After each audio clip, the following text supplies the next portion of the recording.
I think in any competition, you either are going to be the one with the target on your back or you're going to chase the one with the target. To be targeted is what's going to make us win this in the end.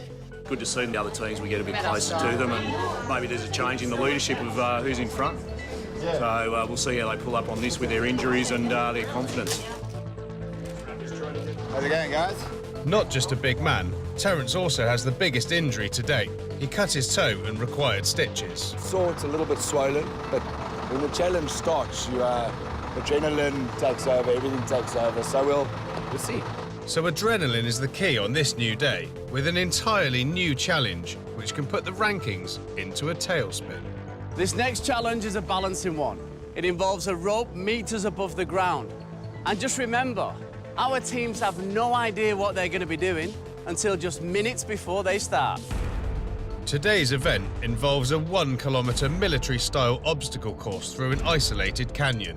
First survive the run, and then the teams will face a daunting tightrope challenge. We're going to do stairs, go down initially, and then there's kind of a rope wall.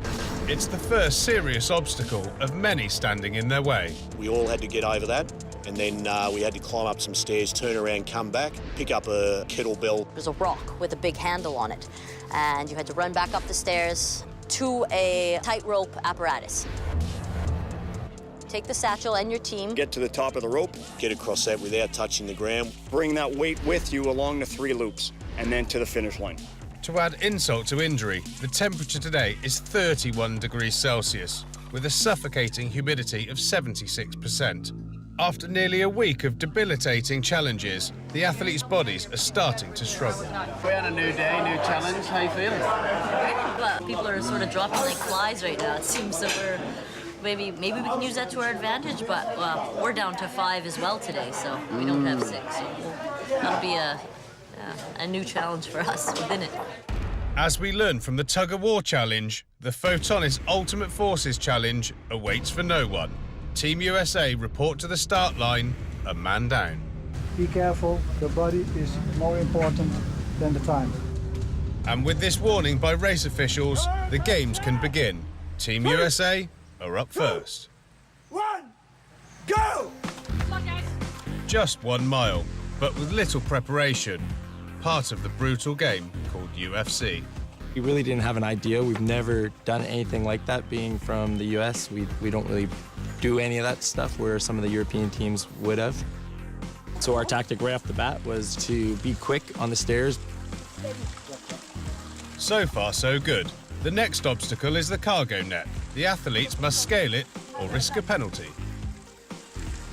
Once on the other side, the Americans steady the net to make it easy for the others to pass. A very smart move, and it saves them precious time. Our goal, we just didn't want to be last. That was sort of our thing coming into this. We didn't want last place. You worry about your pride probably a little bit. We knew that we had a strong team for carrying the weight up the stairs would be our strong point. Stephanie darts ahead and grabs the heavy handbag on her own. We also didn't want to burn ourselves out for what we had to do ahead, so we actually swapped out the weight going up the stairs with 3 people. Steph grabbed it first, and then Chris, and then I grabbed it at the very ending, just running to the obstacle. After descending to the bottom of the canyon and back, the Americans are nearing the most difficult obstacle of the challenge, the tightrope. And remember, the athletes haven't seen this structure before the start, so tactics must be improvised on the spot. When we got to the tightrope apparatus, a different contraption and setup that we had thought.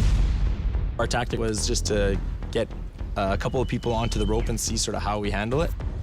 So we immediately knew that we had to get one of our girls across, who was quite strong of her upper body, and try to pull some slack to the line to let the others come up. The rope is slack for a reason. To scale it requires both strategy and teamwork. The problem is, only one person can go at a time. Every choice comes with a consequence. Can somebody go on the other side? We knew that Chris was going to be our guy to carry that, as he's the strongest.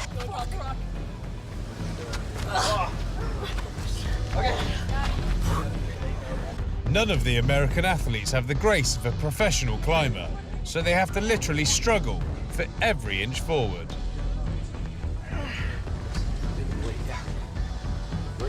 Chris was the first guy up, and I passed him the weight, and he was able to manage with my help underneath him to get the weight across.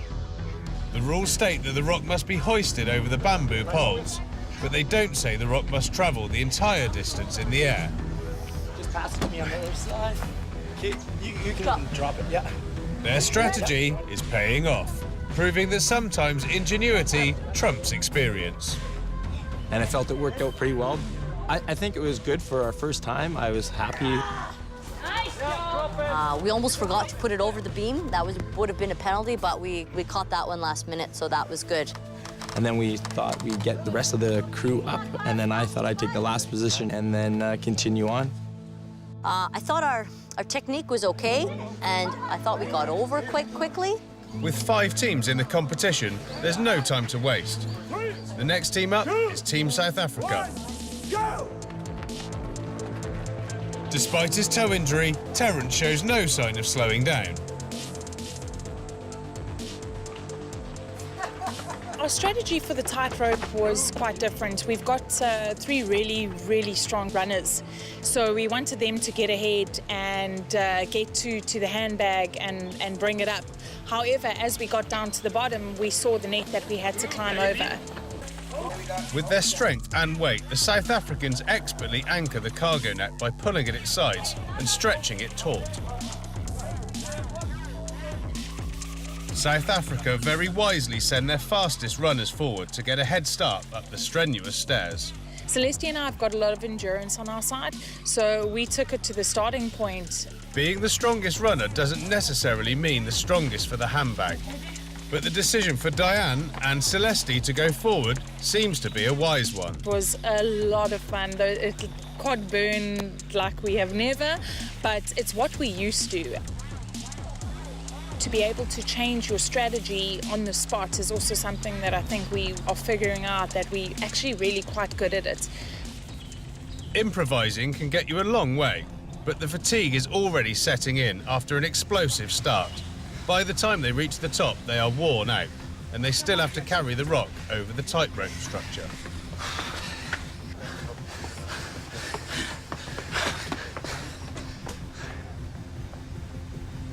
When we got to the obstacle, we had a good strategy in the sense that we got that rope anchored.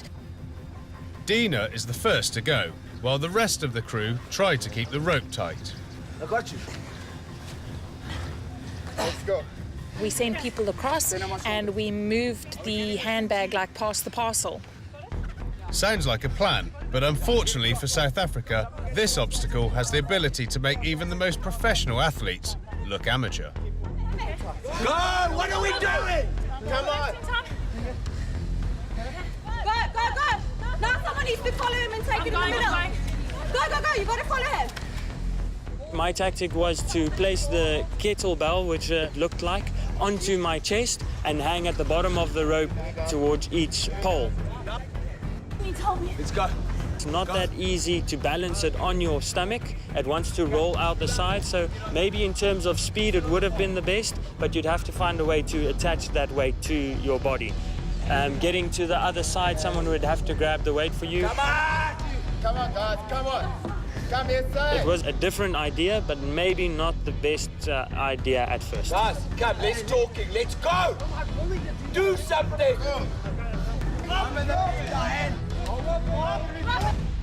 After finally hoisting the rock over the last pole, the rest of the team quickly pull themselves across the line.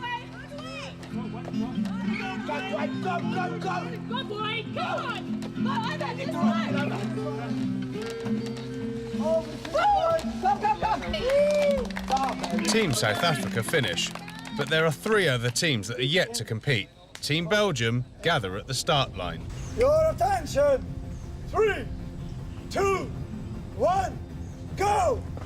The Belgians have been quietly impressive throughout the competition, showing they can excel in both endurance and their teamwork. Yes, in Team Belgium we are not the strongest, but we are mentally getting stronger and stronger, and that's the thing. I think if you are mentally strong, and you do it as a team, and then you use some tactics in it, I think you can make it very far in this competition. And if we are spared of injuries, we will come far in this game. However, the Belgians show early that they aren't exactly skilled at the art of rope climbing.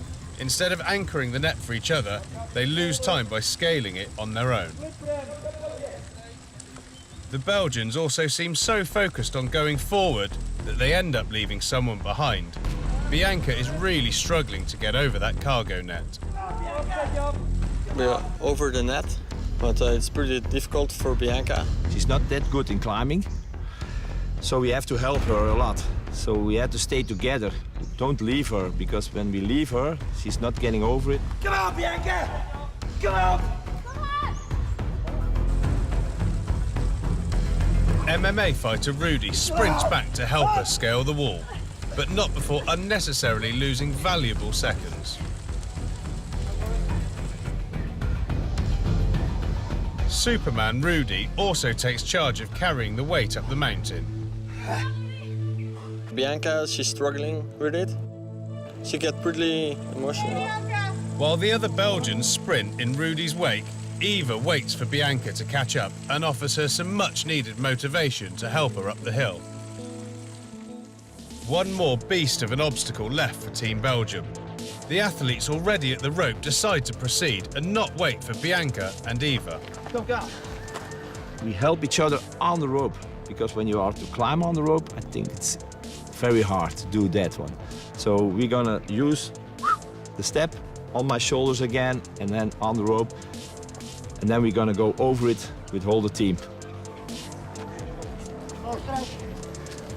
Instead of letting her rest and recover her nerve, the Belgians make the curious choice of immediately sending Bianca over the obstacle.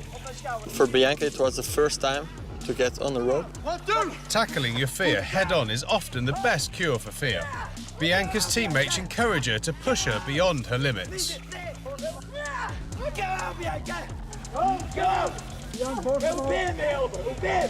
In a rush to save time, Sander jumps on the rope with the weight, not waiting for Bianca to reach the other side. Running on the steps was not that difficult with the stone, but then we came on the ropes, and that was difficult. You couldn't hang it somewhere or put it on your back or something. You had to carry it in one hand and then climb with the other hand. And that was very tough. That was very tough. Bianca is still struggling, but finally reaches the end of the rope. Rudy is already done and returns to anchor the rope for his teammates.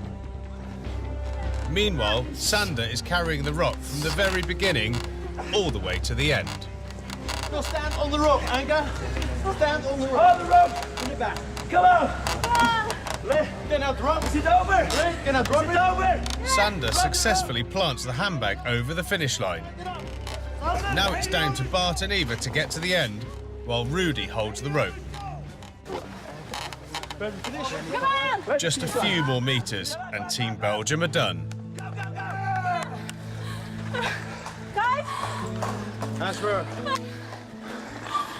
Especially for Bianca, this challenge has been excruciating. Well done. Well done, This is also a challenge for Bianca. I was so scared. I didn't do it, never. This was my first time.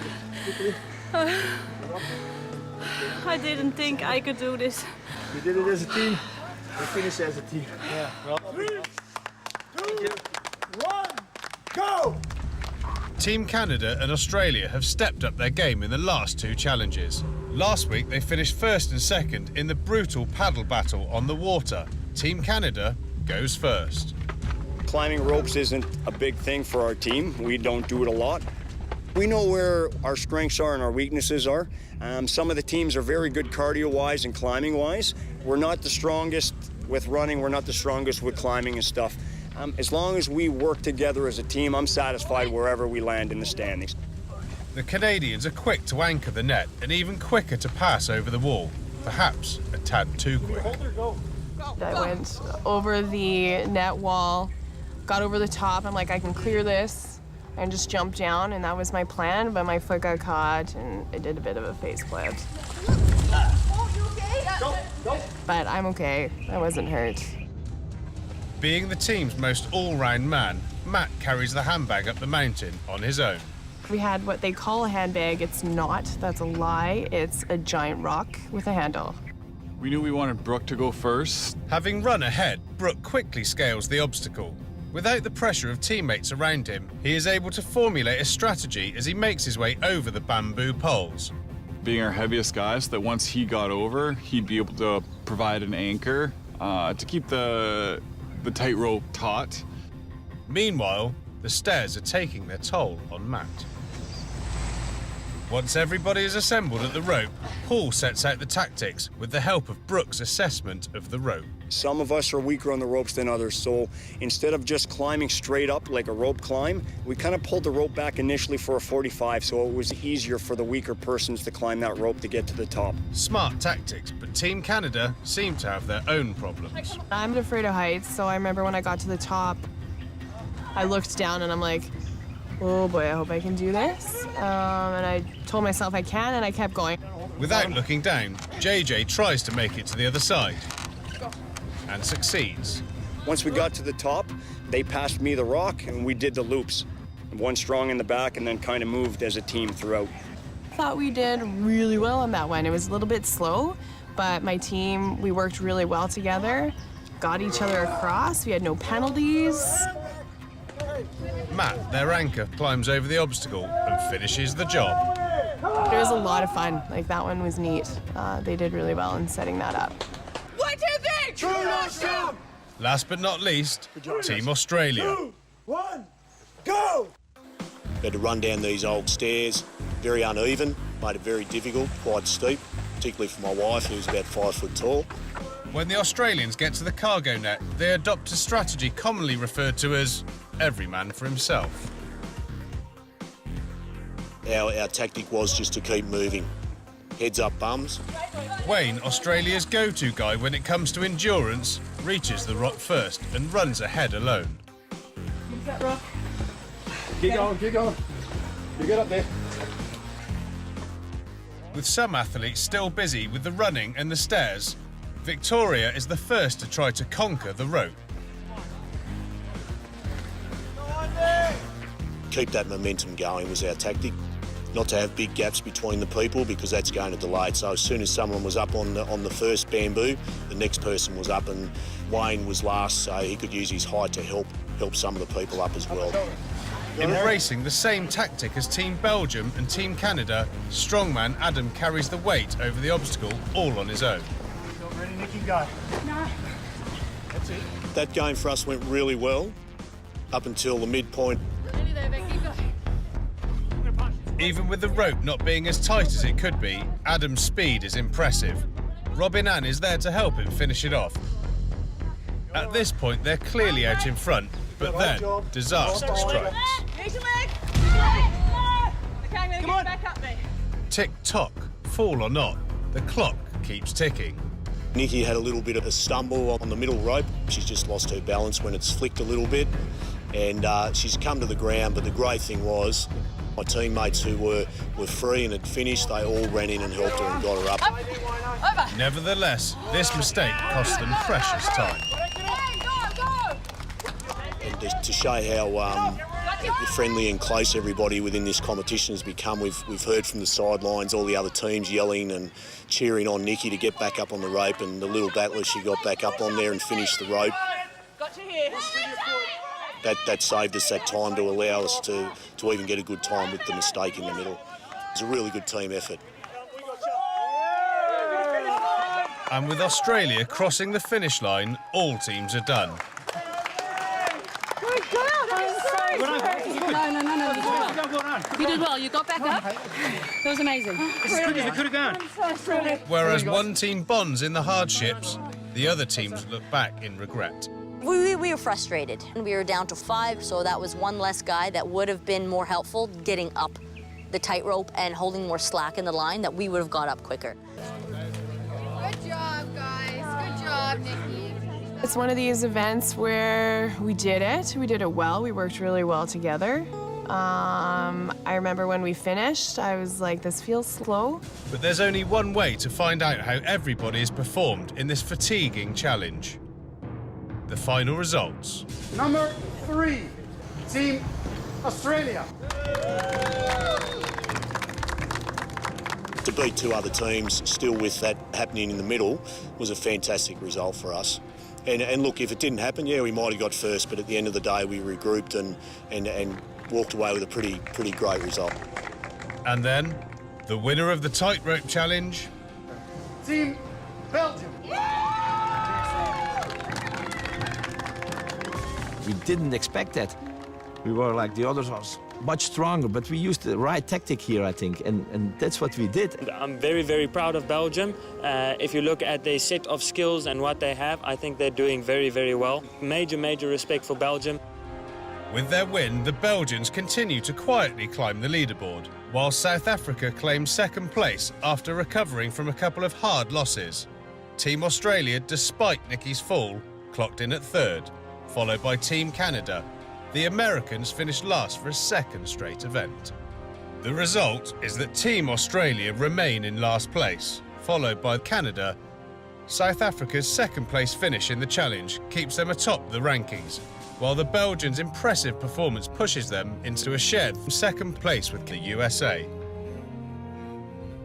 Belgium, small countries. Yeah, we're coming, South Africa. Watch out. Very light-hearted people. They don't take themselves too seriously, and I like that about them. But think